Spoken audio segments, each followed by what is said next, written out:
Hello everyone, good morning. Hopefully you can hear us okay. Welcome to our first panel of the day on how generational, cultural and digital shifts are reframing financial wellbeing and employee behaviours. I'm Jo Gallagher, Content Director at REBA. Now we've got a fantastic set of panellists here with us today, but before we dive into the discussions, just a few bits of housekeeping from me. I know you've already heard it already, but if I can just encourage you to have the Slido app downloaded so you can ask questions throughout the sessions. If you don't have the app already, you can just visit it online and search for hashtag REBA Congress. We'll also be asking you to rate each of the sessions via Slido as you go through the day. Our speakers often ask us for feedback so they can understand what worked well and where they can improve next time. So this is really useful information. Now, let's head to our panel. Today's session is all about financial well-being, which is a term often used but has begun to take on different meanings for different people. So I'd like to ask you, our audience, what words come to mind when you think of financial well-being? Now, I've asked this question via the Slido app, and hopefully, should technology work for us, it'll be a word cloud. So if you can just respond to what financial well-being means for you, that'd be really fantastic. We're in room Interact Hub, by the way, because you have to click which room you're in. We're in the Interact Hub. Now, as you're answering that, I'm going to ask our fantastic panel to answer the same questions. So, if I could just ask you to introduce yourselves, your organisation, and then if you could tell me what financial well-being means to you. Laura, we'll start. Lovely, thanks, Jo. Is this working okay? If you keep talking. Yeah. Okay, brilliant. Okay, so good morning, everybody. My name's Laura Stewart Smith. I'm from the Aviva Workplace Savings business. So my role is to support the corporate communications strategies for a lot of our workplace pension clients and also our relationship teams. In terms of financial wellbeing, we've done quite a lot of research on this within our organisation because it's incredibly important to employers but also to members. And the outcome that we've come to the conclusion on is that actually it's how somebody feels about their financial situation. So you can have two people in the same financial situation who feel very differently about their financial situation, and having that sense of well-being comes from having that sense of reassurance about their financial situation. I'm Indy Sangha from British Airways, Senior Change Reward Manager. For me, financial well-being is very much, as Laura mentioned, about how people feel and understand financial well-being, how well they understand their financial situation, their targets, what's appropriate for their lifestyle, for their ambitions. For me, I'll say, it's really important that people have an understanding of the various financial tools available and vehicles available to them, for them to feel empowered to make the right decisions. And I think that comes sort of heavily from education and access to tools and knowledge. So good morning, everybody. Still good morning. So Ross Matthews, Director of Pensions at Centrica. So those of you not familiar with Centrica, we're the parent company that owns British Gas, which I think you're all familiar with. In terms of what financial well-being, to put a slightly different spin on it, because I struggle with the term itself, financial well-being, because I wouldn't necessarily talk to my friends or family or people down the pub like that, or colleagues in our business. So for me, what does good financial well-being look like? And to simplify it, I'd probably say it's spending less than you earn, saving the difference, and being patient. And us as employers, how can we help with those three elements of that? Because ultimately, I think that's what, if you get those three right and a good balance between that, and it's challenging for everyone, then I think that sets you up for success and good financial well-being going forward. Thanks, Ross. Some really interesting, different perspectives there, and it's lovely to see the word cloud coming through here. The main phrases that we're seeing is security, education, confidence, peace of mind, and that really fits into what, Laura, you were saying about it being different for different people as well. What peace of mind is and what gives them peace of mind from their financial well-being can be very different. On that topic, how can we then, as employers, identify the varying financial well-being needs of the workforce, Laura, and how do we use data to do that? Yeah, I mean, I think there's several different ways in which we can do it, and the depth of the data that we're able to go to is an important point as well. So as we've kind of identified, financial wellbeing is very personal to someone. We can absolutely look at demographics and things that we know. So, you know, it probably isn't a huge stretch to say that somebody that's just come from university is probably focused on clearing debt. Somebody that's approaching retirement is probably focused on their retirement needs. But actually, I think we can go a step further than that. Some of the work we've been doing at Aviva around our financial wellbeing strategy is identifying how we see shifts in financial well-being, and the research has told us that actually there are key life events that will trigger a change in somebody's financial well-being. That could be something obvious like divorce, or it could be something less obvious like having a child. So there are certain points in an individual's typical working life where you will see that change, and as an employer you will have access to the fact that somebody is going on maternity leave. This might prompt the opportunity for them to need to review their financial situation, or for you to consider a slightly different version of the financial education. And then the other aspect of data, and it's something that we're looking at as part of the development of our financial wellbeing tool, is understanding how people behave online. So one of the things that you will offer as a provider or an employer is a variety of different topics for people to engage with. Being able to track the levels of engagement in those different topics will kind of give you a picture of what the priority is for your workforce at that moment in time. And Indy, at British Airways, how do you as an employer recognise those varying needs of your workforce? Because you have quite a diverse workforce. So really it's using every opportunity to collect data, to really understand I guess what our workforce's understanding is, and also what they feel is important to them from a financial perspective. Again, a session earlier this morning from OECD, they made a salient point about we're in a situation where there's potentially 5 generations all in the workplace at the same time, which has never been done before, never happened before. And to understand what each of those generations need and what's most important to them is highly critical for us. So we use every opportunity to collect data. So we, with our numerous roadshows, sort of webinars and seminars, we will have questionnaires before the sessions to ask, how do people feel about their financial well-being and their understanding, and then after the sessions we would ask, what did they gain from it? Have they, do they feel better informed? Have they learned something? Are they sort of better prepared to make decisions? So that's an example. We have various other communication and engagement tools. So, for example, TRS, total reward statements, using those and gaining feedback as to how people understood them, what didn't they understand, what would they like more information about. That we feel that it's critical that we hear from our workforce what they do understand, what they don't, and what they need.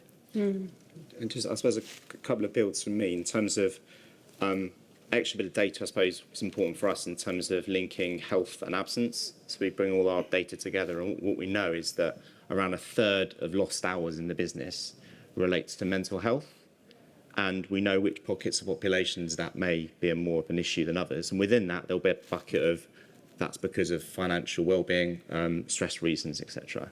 And then the final point is I agree with everything on data, but also just getting the insights from talking to people around the business. We've got 7,000 engineers now, getting the insight from them and the line managers. We also utilise our networks. We've got some great networks, pulling two, for example, a working parents network with 1,400 people on, getting the insights from them around the challenges they're facing as working parents and educating them about all the childcare stuff you can get, things like that. And also the women's network and the pension, the gender pensions gap, of what that is, why that exists, and what we can do to address that. And there's always been workplace saving schemes, whether that's a pension, whether lots of different options out there. How are employees still engaged with that, or is there a greater temptation to follow kind of these get-rich-quick schemes that we see on social media nowadays? I think the answer is yes, they should be. I mean, it's been perspective years ago, when you joined a company, you may have got a defined benefit pension scheme. You joined it when you started, you worked for the same company for many, many years, you get it at the end, you don't have to really think about it maybe, but different jobs, and now less people, obviously much fewer people have DB, or DB that's changed. There's a mixed match, so you have to engage with it to understand, then you have to be sort of on the pitch. And then, but it's us as responsible as employers to make sure they understand the thing. And the challenge, I think, is with social media is there's these get rich quick schemes.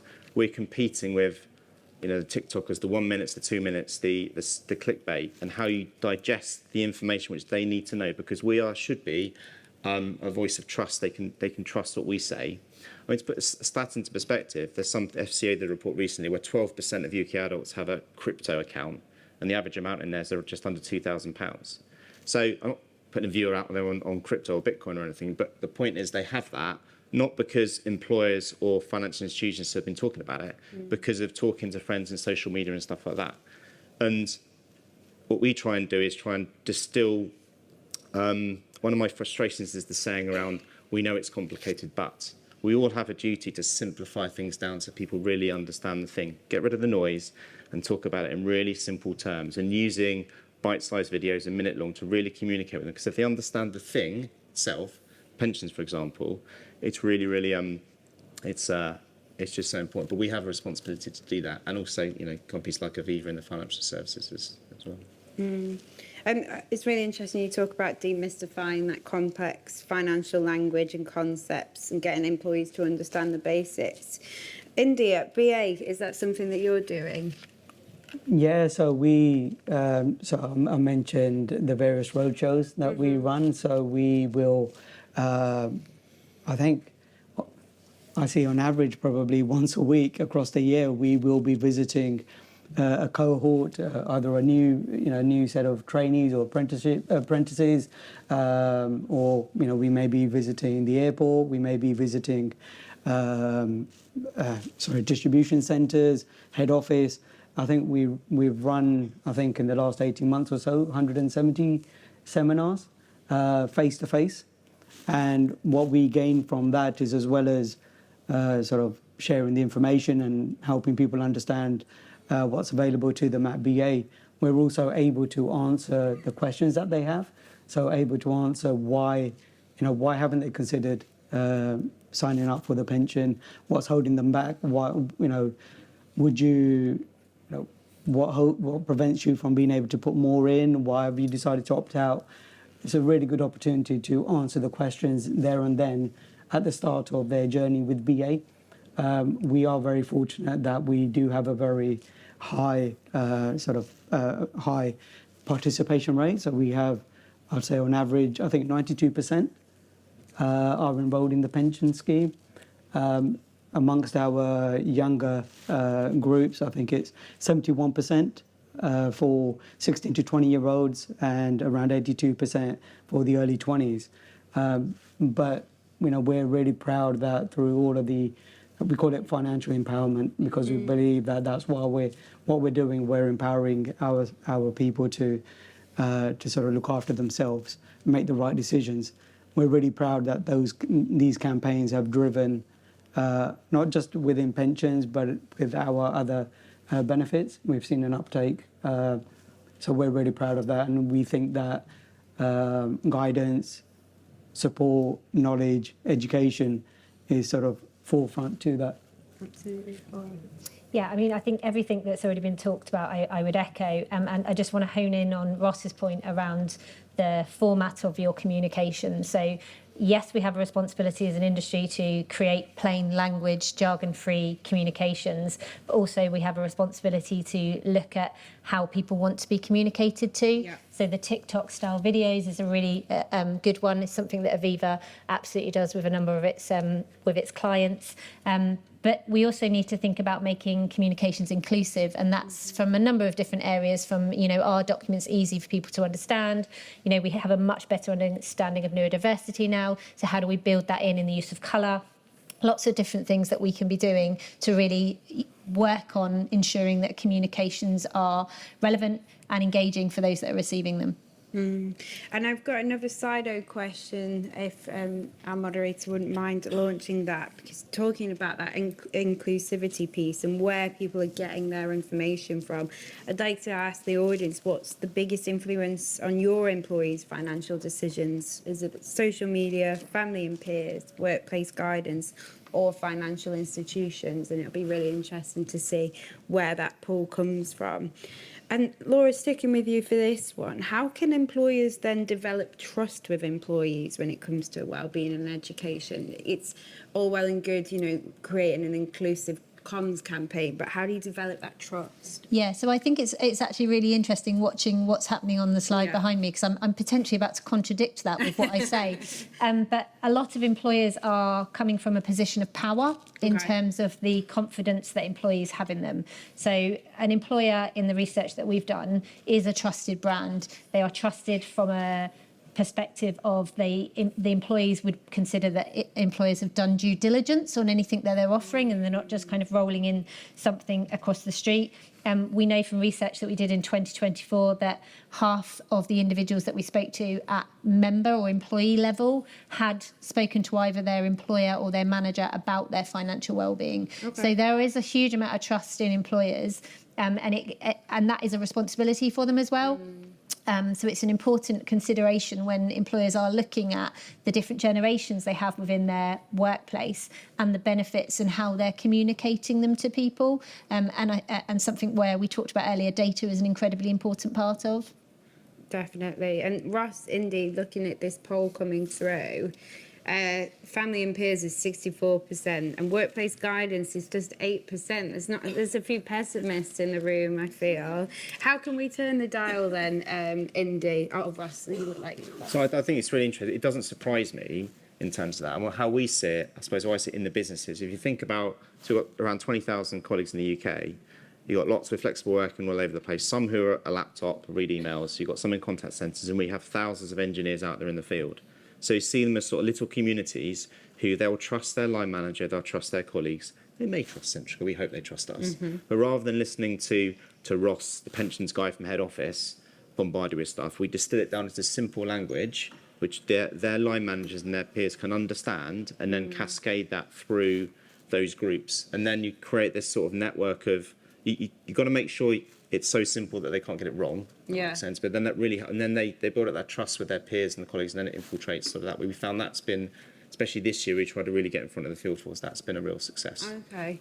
And so it's almost like ambassadors within your workforce. Yeah, I was going to, for me, that I'm not surprised with family and peers being so the prominent answer there.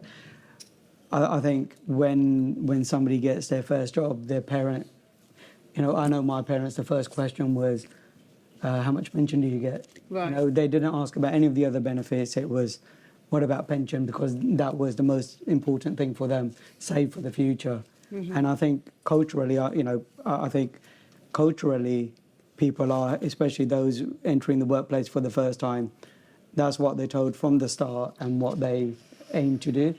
They probably then don't ask the questions. They feel that they've been guided by their friends and family and they don't need to ask any other questions. But I think it is important, or it is for employers, they have the responsibility to sort of share more, like to let employees know that there's more than pensions. Yes, you should and need to save for the future, but you need to also prepare for all the other life events that you will encounter over the next 20, 30, 40 years. So I think it's important that the employer is offering sort of a breadth of guidance and knowledge, not just solely on pensions. I think on money management, providing access to, like, telling employees that lending isn't, or borrowing isn't a bad thing, but do it responsibly. So, at BA, we also provide access to suppliers and services at low cost to enable them to get the advice and support they need to make those big life decisions. So I think that's the part that employers play. And it's interesting you pick up, Indy, on that kind of tension between saving for retirement and the more short-term goals. Laura, from Aviva's perspective, is that something that your customers are coming to you with more? Their employees are saying, I want to buy a house, but I also want to be able to afford to retire. So I think it absolutely is a predicament that a number of people are in, but actually auto-enrolment, which is obviously introduced quite a long time ago now, kind of got over the hurdle for a lot of people in terms of making pension savings. And I think because it comes out of people's pay before they've necessarily had the chance to receive it into their bank account, there is almost a benefit to kind of the forgotten contribution. It kind of happens in the background and it doesn't necessarily draw attention to people. Having said that, you know, when we are talking about individuals' wider financial situation, it is really important that you are supporting employees, and we've got seminars specifically designed to help people understand budgeting, to help people understand mortgages. You know, you can't ever look at an individual's financial well-being in isolation. If you just try and talk to them about one specific thing, ignoring the fact that, you know, there might be a fire over here in relation to something else that is impacting them, then it's going to be really difficult. So again, making sure that the financial well-being support is different, tailored towards what you think is important to your workforce, giving people the opportunity to get access to information on a more broader scale has absolutely been something that we've been doing within the Aviva Workplace Group. Just to add to paint a picture, I suppose, how we sit and what we do at Centrica. So, yes, we've got pension, but we've also got, in terms of a couple of share schemes. So effectively, summarise them as buy two, get one free, and grow for your money back is how you sort of picture. And those are sort of 3-5 years. Then you've got your pension, and then with flexible benefits, it's all around how can you, if you're spending £100 on this stuff, we can help you spend £97 on that. So £3 you can help save for the future. So if you bucket that all together, the challenge is, there's a system here. It all looks. How does someone, you bring it into someone's making decisions about their pay and what they do, and distill it down to simple terms, so they're not just looking at this on its own, this on its own. I think we're still working through that, but we're not trying to compete with the external market of the Martin Lewises of the world and all that sort of stuff. It's about what we can do and use our leverage as a big organisation, what we do to focus on that saving for the future. From a business point of view, if we can get engagement up, retain and attract talent, because they feel like working for Centrica is a great thing to do, and over time, and they build up those shares as well, which is good.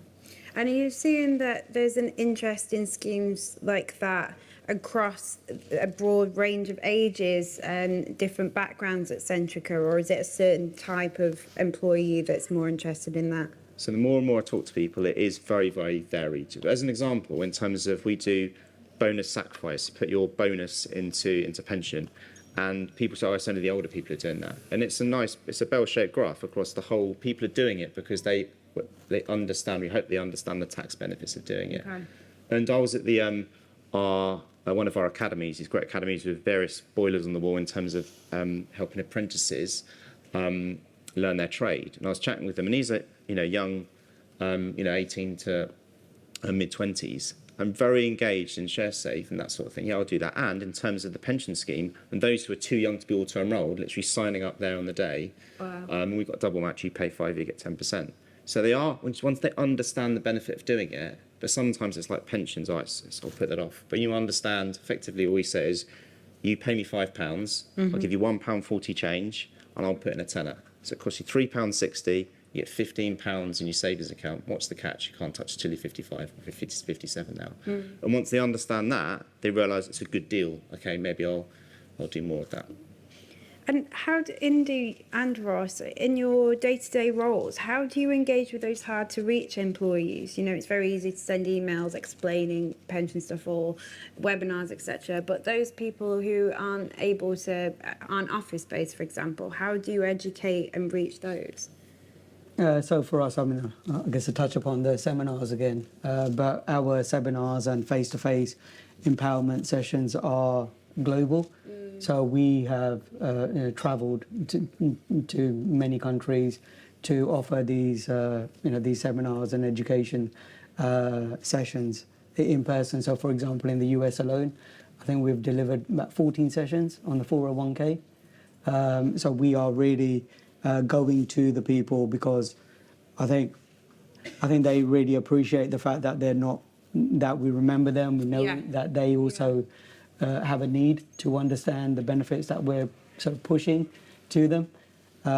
And often, with their day-to-day work, they don't have the ability to be in head office, to just walk down the corridor and pop into the people team and ask the question that they may have. So, we go out, we speak to them, we answer their questions. And we've really received some great feedback from the colleagues that they really enjoy it. They want us back. They can't wait for us to come back and sort of share even more information with them. So I think that's been the most powerful thing. I think that personal touch has been brilliant for us. And for us, if I take our field force of engineers as an example, so yes, they'll have a phone, but if you send them an email, they've got, are they going to read it? Unless you say, click here for free money, it's not going to be, And so what we tried to do, and it's been a challenge, is to understand how the business communicates with them. And then what's worked really well is they have once a month team time. So they get together in their groups and face-to-face, and there's a session with their line manager will go through a lot of stuff, a lot of health and safety stuff. And we sort of bulldoze in there to something on pensions, workplace savings or benefits with a little video, which they'll click in the room, and then they're understanding it, and they're forced to, and they go, okay, this is great. And then if they've got any questions, where to go. And that's been really, really helpful. And we've seen engagement in pensions and benefits, workplace savings tick up. More people are taking advantage of some of the stuff they should be taking advantage of, which they aren't. And as well as that sort of big, any events which is happening in terms of business-wide, sort of trying to arm wrestle in there to go, can we have a 5-minute session on this and that, rather than just sort of sending cascade from group level. It's trying to see how the different is. But we even have on our Viva Engage, I suppose is what we have it as well in terms of the social media platform, Microsoft, etc. We even have someone in the comms team who does carpool. So it started off as carpool karaoke, who will interview someone in the business or a leader about stuff. And it's great because you're listening to it for 10 minutes about it's amusing, but at the end of the day, you're learning something. So we just done something recently with our Share Save and our group people officer around that. And it's a conversation, but you say, oh, it's really interesting. And you go away and go, oh, I learned something there. And that's something which someone can click on their phone and look. But you're trying to, we still haven't cracked it yet in terms of there's still a lot of people we're still trying to get to.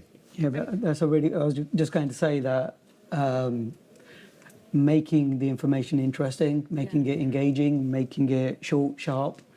I think not to say that that's specific to just one generation. Like we talk about, current generation, Gen Z doesn't have the attention span, etc. But for it's not just about age. It's also about neurodiversity as well.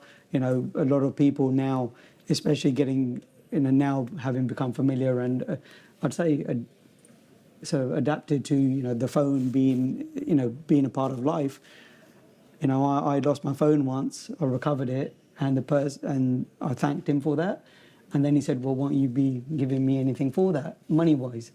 And I said, "Oh, okay, it's a bit cheeky." And he said, "Well, I've just given you back your life. Like everything is in that phone." Yeah. And I think we've become so accustomed to that we have to think that way as well. We have to think that we need to sort of share information in a sort of engaging and exciting way that people are used to receiving.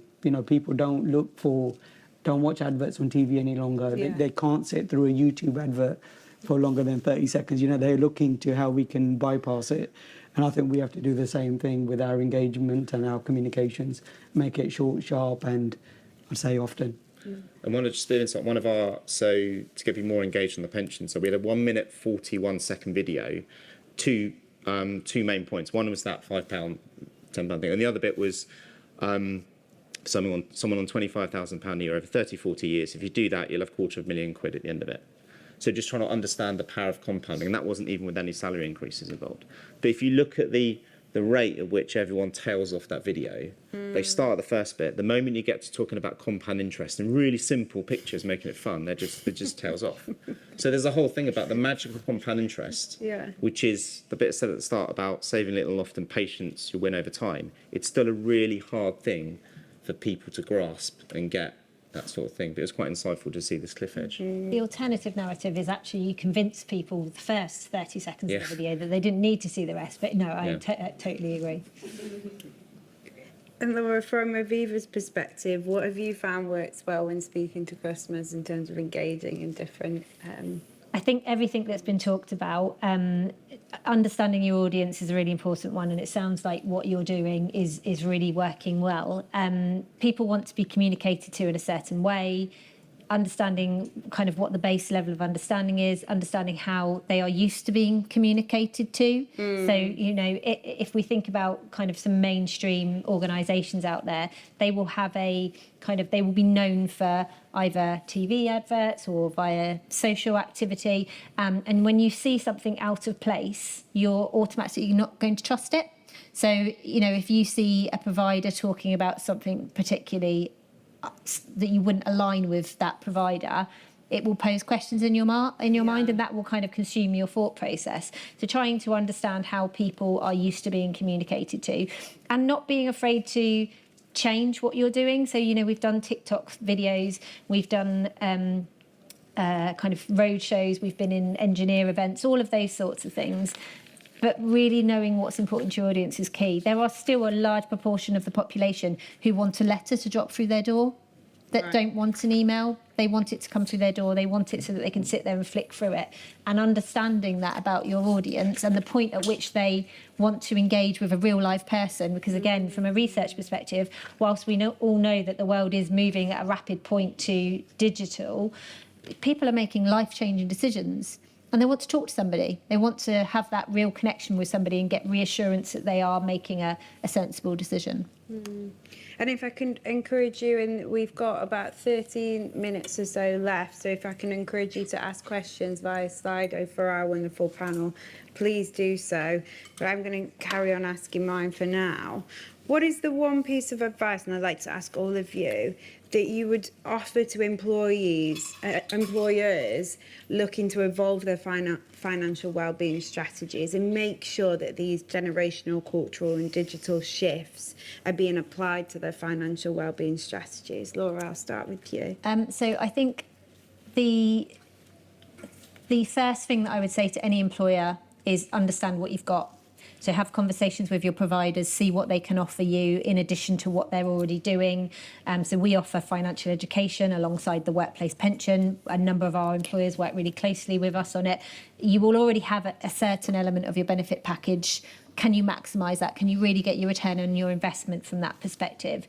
And then communicate it to your workforce, because that's the other thing that I think as kind of employees we are not very good at. You know, at Aviva, our benefits package is very, very good. And I think the lady that's responsible for it is in the room. So, you know, it's a phenomenal benefits package.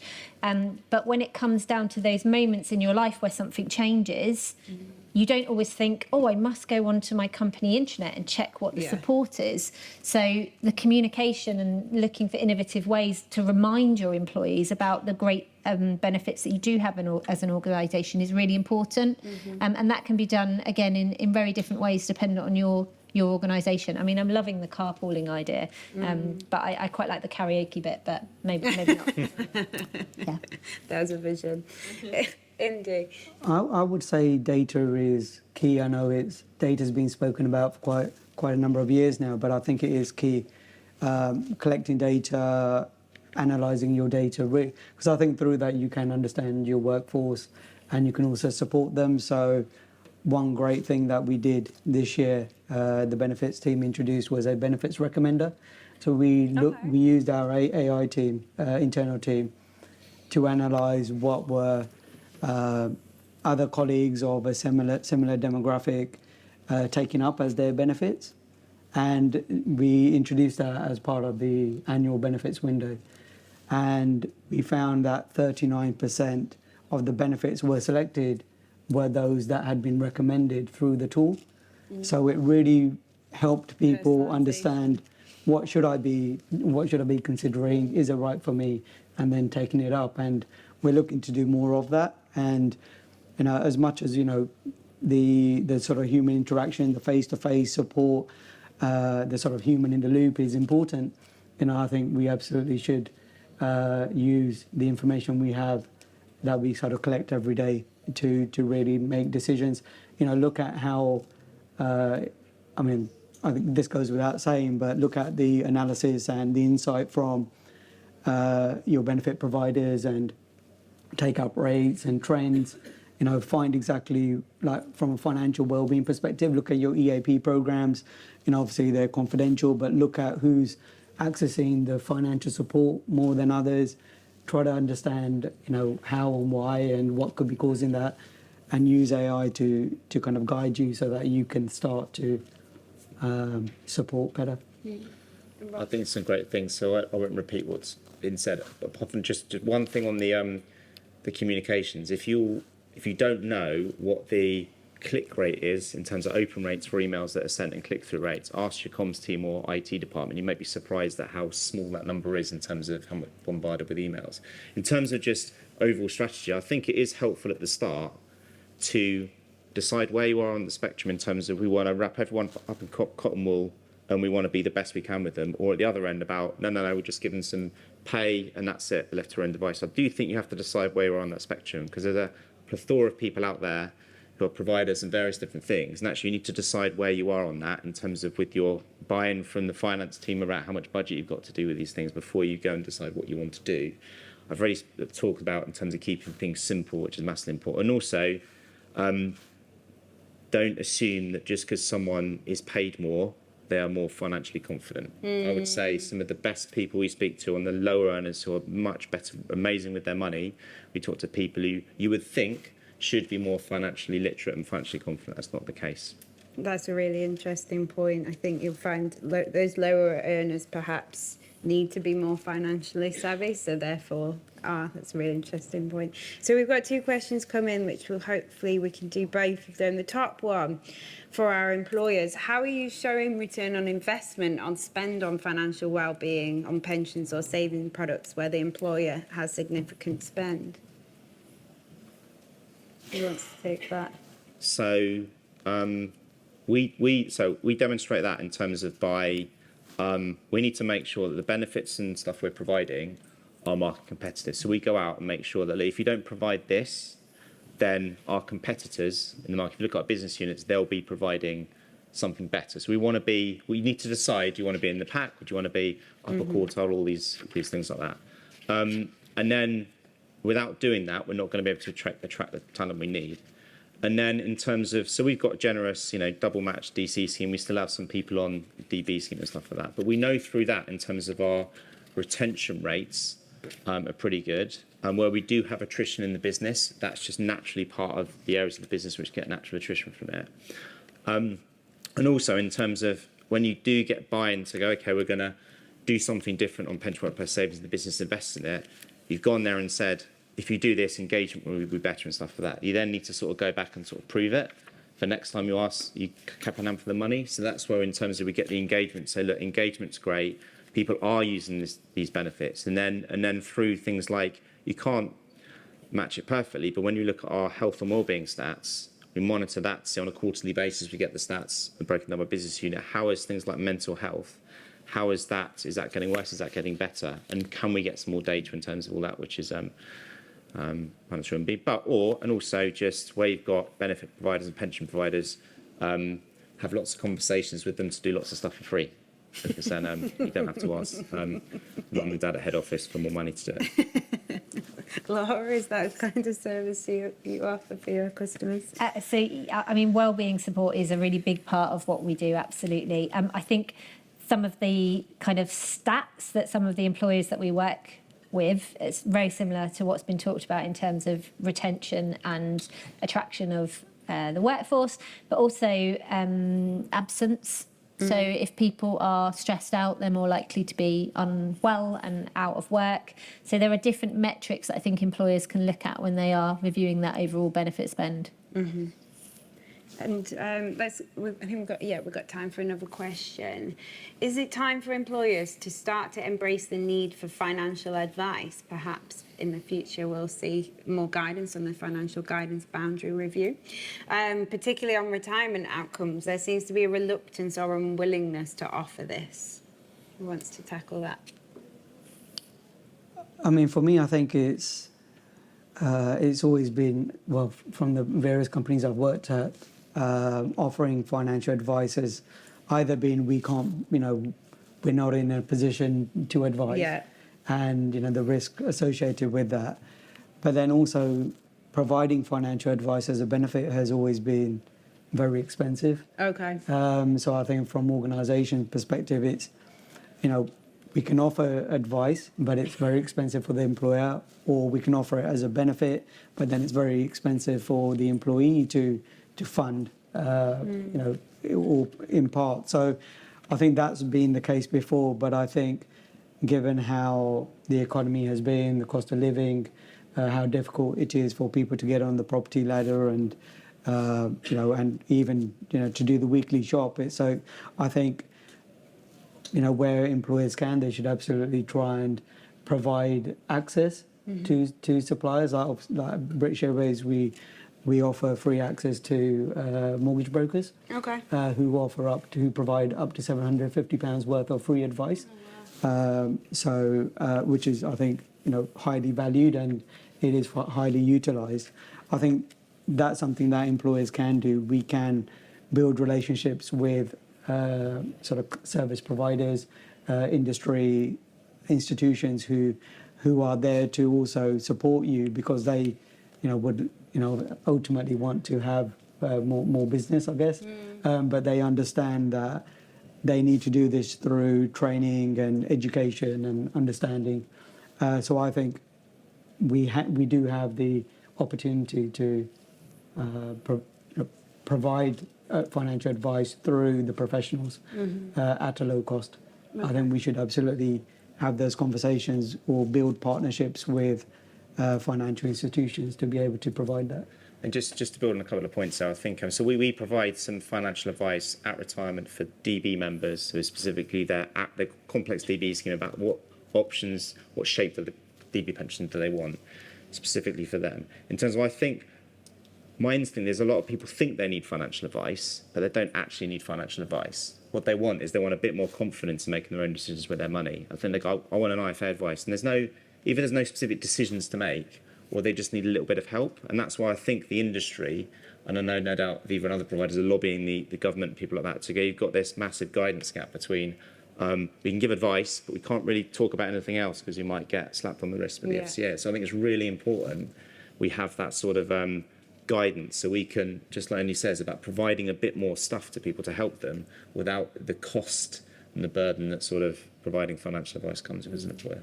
I think I'd just add to that a point that you've just made there, and I think it's similar to what we're seeing. So from an Aviva perspective, our starting point would be information. You've got education, you've got guidance, you've got advice.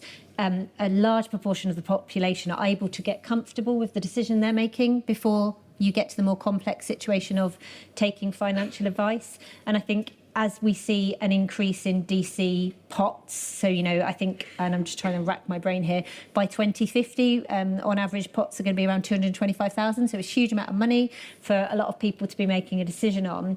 As an industry, we are looking at support frameworks to help people make those decisions. So we're about to launch a guided retirement solution, which has tools and online support to help people understand how much they want to take in different parts of their retirement.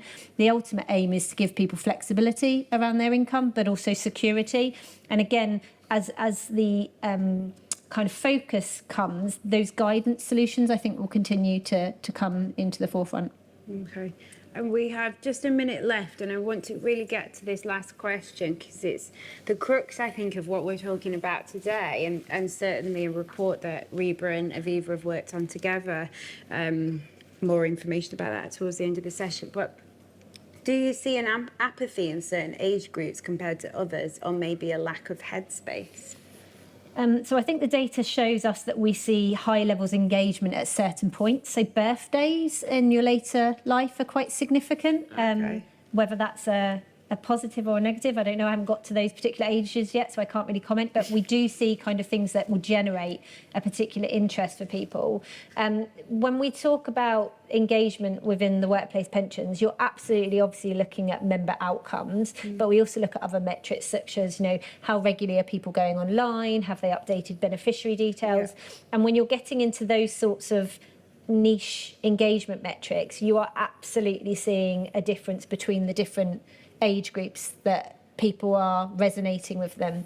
And again, coming back to the data, the very slight tweak in the headline of the email or the nudge or the way in which you're positioning it can turn some of that. So I think it's just achieving the right, what's the word? Hook, if that's the right word, or reason to believe, reason for somebody to go, this is something that matters, I need to read it. So we did testing between, trying to encourage people to update beneficiary details as HR professionals, you'll all understand the importance of that. And we tested what happens if you die. And people were reading the email. If we sent a nice, you might want to think about updating your beneficiary details, they weren't reading the email. So it's how do you kind of really catch somebody and encourage them to take action. Well, thank you for that. That's really interesting. I mean, hopefully we're not all writing emails with that tagline, but it would open some. And there's someone, I've got a big birthday coming up next month, and it's definitely made me think. Maybe. So you're now thinking about retirement? I wish. Fantastic. Thank you, all of you, for your fantastic insights. We have run out of time, as is the way. So now is the time for another networking and refreshment break, where you'll have the opportunity to visit our fantastic exhibitors, grab yourself a coffee and a snack. If you'd like more information on the Pensions Roundtable report we were discussing, do head over to the Aviva stand, which is just to the right as you leave these doors at number 5, and you can download our report on rising to the financial challenge of an intergenerational workforce. And all of these fantastic speakers are also in the report. How's that? So thank you very much, and we'll see you soon.